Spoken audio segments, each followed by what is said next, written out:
अपने देश की सुरक्षा और अन्य देशों से संभावित युद्ध में विजय प्राप्त के लिए जासूसी और जासूसों की मदद बहुत पहले से ली जाती रही है और आज भी ली जा रही है।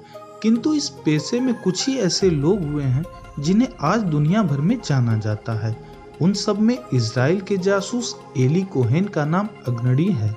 नमस्कार दोस्तों, मैं हूं रजत और इस वीडियो में मैं आपको बताने जा रहा हूं इजराइल के बेहद सफल जासूस एली कोहेन के बारे में। तो चलिए शुरू करते हैं।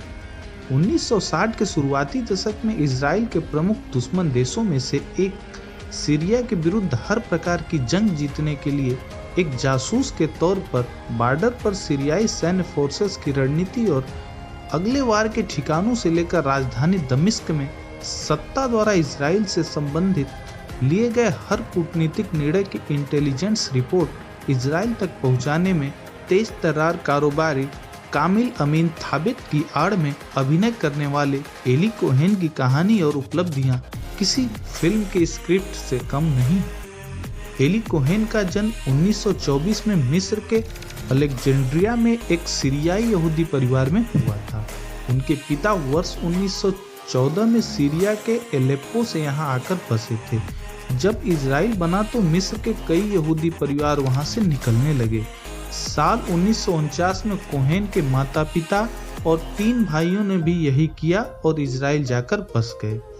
लेकिन इलेक्ट्रॉनिक्स की पढ़ाई कर रहे कोहेन ने मिस्र में रुककर अपना कोर्स पूरा करने का निर्णय किया। 1956 के स्वेज नहर युद्ध के बाद तक कोहेन मिस्र में रहे और फिर इजराइल चले गए। अरबी, हिब्रू और फ्रेंच में अच्छी पकड़ होने के कारण उन्हें सैन्य इंटेलिजेंस के लिए एक ट्रांसलेटर के रूप में काम पर रखा गया। खुफिया एजेंसी में काम करने की दिलचस्पी एली की पहले से ही रही थी, जिसके चलते उन्होंने इजरायली खुफिया एजेंसी मुसाद में शामिल होने के लिए 2 बार आवेदन किया, लेकिन दोनों ही बार रिजेक्ट कर दिए गए। 1960 में सीरिया के साथ विवाद बढ़ने के बाद इजरायली खुफिया एजेंसी ने दमिश्क में एक अंडर कवर एजेंट भेजने का निर्णय लिया, जिसके लिए अंत में एली को चुना गया। आगे की ट्रेनिंग के बाद एली कोहेन का कामिल अमीन थाबित बनने का सफर शुरू हुआ। अपने मिशन की शुरुआत में उन्होंने अर्जेंटीना की राजधानी ब्यूनस आयरस में सीरिया मूल के कारोबारी बन के अपना काम शुरू किया। कामिल अमीन थाबित बनकर कोहेन ने अर्जेंटीना में बसे सीरियाई समुदाय के लोगों के साथ साथ सीरियाई दूतावास में काम करने वाले आला अफसरों से संपर्क बनाए और इसी के जरिए 1962 में सीरिया की राजधानी दमिश्क पहुंचने में कामयाब हुए, जहां अर्जेंटीना में बने उनके संपर्कों ने सीरियाई सत्ता के गलियारों तक उन्हें गजब की पहुंच दिलाई।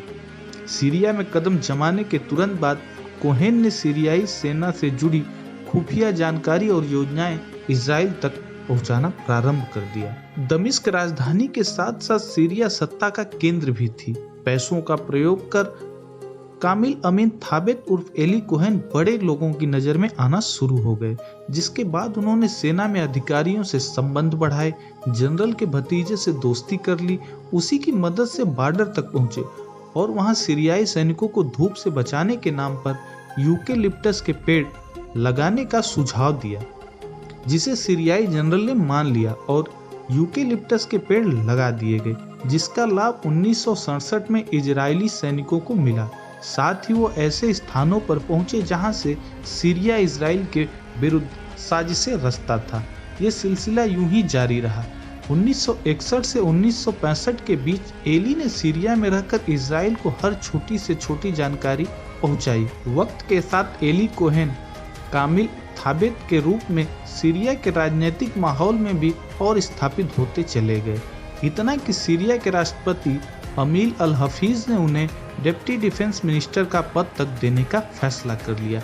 कुछ जानकारों का मानना है कि अगर एली इसी तरह सीरिया की सत्ता में सक्रिय रहते तो शायद सीरिया के राष्ट्रपति भी हो सकते थे, लेकिन ऐसा कुछ हुआ नहीं। जनवरी 1965 में सीरिया के काउंटर इंटेलिजेंस अफसरों को उनके रेडियो सिग्नल की भनक लग गई और उन्हें ट्रांसमिशन भेजते समय रंगे हाथ पकड़ लिया गया।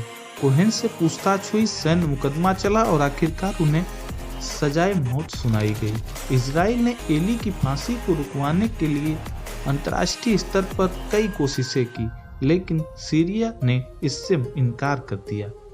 18 मई 1965 को दमिश्क में एक सार्वजनिक चौराहे पर एली को फांसी दी गई। इजराइल की तरफ से उनके 100 को लौटाने की कई बार मांग की गई, लेकिन सीरिया ने 100 और एली के कोई भी अवशेष लौटाने से मना कर दिया। एली कोहेन का अंत भले ही अच्छा नहीं रहा, लेकिन एक जासूस के रूप में लगभग 4 सालों में उन्होंने जो काम किया, उसने इजराइल को न सिर्फ उस वक्त में मदद की, बल्कि आगे आने वाले समय के लिए भी अरब देशों से घिरे इस इकलौते यहूदी राष्ट्र को क्षेत्रीय स्तर पर सशक्त बनाया। कहा जाता है कि वर्ष 1967 के युद्ध में एली कोहेन द्वारा लगवाए गए यूकेलिप्टस के पेड़ों और गोलन हाइट्स से जुड़ी कोहेन की भेजी दूसरी जानकारी ने इजराइल के हाथों सीरिया की हार की नींव रखी थी। इन्हीं पेड़ों की वजह से इजराइल को सीरिया सैनिकों की लोकेशन पता लगाने में काफ़ी मदद मिली और 2 दिनों में इजराइल ने गोलन हाइट्स पर कब्जा कर लिया। दोस्तों, इस वीडियो में इतना ही। अगर वीडियो अच्छा लगा हो तो इसे लाइक करिए, शेयर करिए और इस चैनल को सब्सक्राइब जरूर करिए। नमस्कार।